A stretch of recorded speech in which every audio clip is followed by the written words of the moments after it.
65 లక్షల మందికి ఉపయోగపడే విధంగా 28 కేటగిరీస్లో వివిధ వర్గాలకి పెన్షన్స్ ఏదైతే ఇస్తున్నారో వాటన్నిటిని కూడా పెంచడం జరిగిందని చెప్పేసి మీ అందరికీ మనం చేస్తా ఉన్నాను. నేను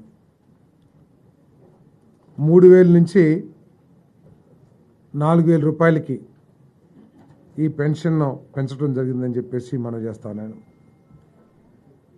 ఏదైతే చంద్రబాబు నాయుడు గారు, పవన్ కళ్యాణ్ గారు, కూటమి నాయకులందరూ కూడా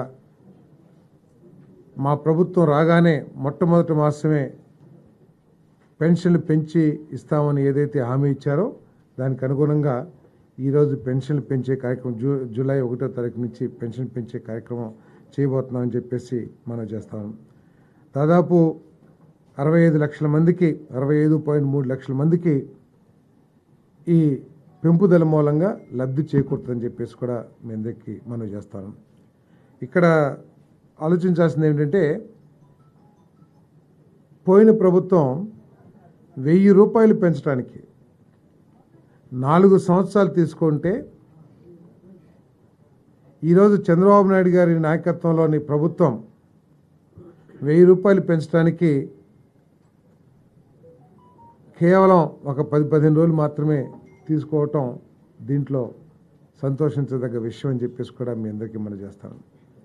ఈ పెన్షన్ని జూలై 1వ తారీఖున సచివాలయం స్టాఫ్తో ఇంటింటికి ప్రతి ఇంటికి తీసుకువెళ్ళి ఉదయం 6 గంటల నుంచి సాయంత్రం లోపల ఇవన్నీ కూడా పెన్షన్ అన్నింటినీ కూడా పెన్షన్దారుల చేతిలో పెడతామని చెప్పి డిస్ట్రిబ్యూట్ చేస్తామని చెప్పేసి కూడా సవినీయంగా మనం చేస్తామని నేను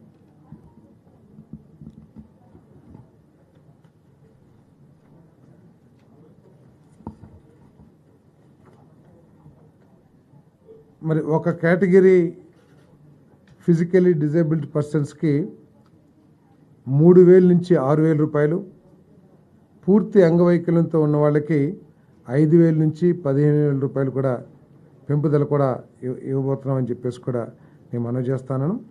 కొన్ని క్రానిక్ డిసీజెస్ ఉన్న వాళ్ళకి లివర్ డిసీజు, అదేవిధంగా ఎలిఫెంటాసిస్, కిడ్నీ ఇటువంటి దీర్ఘకాలిక అనారోగ్యం ఉన్న వాళ్ళకి 5,000 నుంచి 10,000 రూపాయలకి పెంచడం జరుగుతుందని చెప్పేసి కూడా మనం చేస్తాము. వీటన్నిటి మూలంగా అంతేకాకుండా మేము చెప్పినట్లు జూలై 1వ తారీఖున 7,000 రూపాయలు అంటే మంత్లీ పెన్షన్ 4,000 రూపాయలు, బకాయిలు ఏప్రిల్, మే, జూన్ ఏదైతే చెప్పామో ఆ 3 నెలలకు సంబంధించి 3,000 రూపాయలు మొత్తం కలిసి 7,000 రూపాయలు మరి ఇవ్వబోతున్నామని చెప్పేసి మనం చేస్తాను. ఈ పెంపుదల మూలంగా కేవలం పెరుగుదలే 819 కోట్ల రూపాయలు ప్రతి మాసం కూడా ప్రభుత్వం మీద ఆర్థిక భారం పడుతుందని చెప్పేసి కూడా మనం చేస్తాం. ఆర్థిక భారం కంటే కూడా పేద ప్రజలు, వృద్ధుల అవసరాలు తీర్చడం లక్ష్యంగా ఈ పెంపుదల చేశామని చెప్పేసి కూడా మనం చేస్తాను. ఈ 3 నెలలకు సంబంధించి ఏదైతే ఎరియర్స్ ఇస్తున్నామో ఆ భారం 1,650 కోట్ల రూపాయలు కూడా ప్రభుత్వం భరించబోతుందని చెప్పేసి కూడా మీకు మనవి చేస్తూ మొత్తం 4,408 కోట్ల రూపాయలు మరి ప్రభుత్వం ఖర్చు చేయాల్సి ఉంటుంది. ఇంతకుముందు సంవత్సరానికి 23,272.44 కోట్ల రూపాయలు ఈ సామాజిక పెన్షన్స్ కింద ప్రభుత్వం ఖర్చు చేస్తే చంద్రబాబు నాయుడు గారి నాయకత్వంలోని కూటమి ప్రభుత్వం 33,099.72 కోట్ల రూపాయలని ఈ సామాజిక పెన్షన్స్ కోసం ఖర్చు చేయబోతున్నామని చెప్పేసి కూడా మీ అందరికీ సవినీయంగా మనం చేస్తాను. నేను